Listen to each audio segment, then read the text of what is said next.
শ্রীযুক্ত বুড়ো গোপালের তীর্থযাত্রা। ঠাকুর বিদ্যমান। তীর্থ কেন? অধরের নিমন্ত্রণ, রামের অভিমান, ঠাকুর মধ্যস্থ। ঠাকুর হা চৈতন্য বলিয়া উঠিলেন ভক্তদের প্রতি। চৈতন্য কিনা অখণ্ড চৈতন্য। বৈষ্ণবচরণ বলতো গৌরাঙ্গ এই অখণ্ড চৈতন্যের একটি ফুট।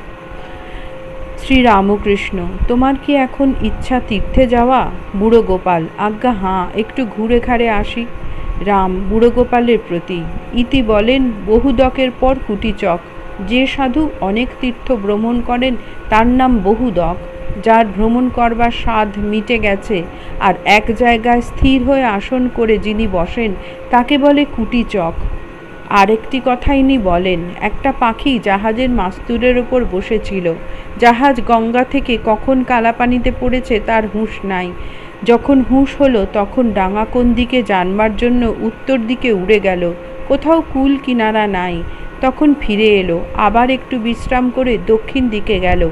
সেদিকেও কুল কিনারা নাই। তখন হাঁপাতে হাঁপাতে ফিরে এলো, আবার একটু জিরিয়ে এরূপে পূর্ব দিকে ও পশ্চিম দিকে গেল।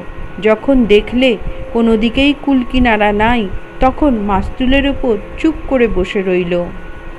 শ্রীরামকৃষ্ণ বুড়ো গোপালের প্রতি।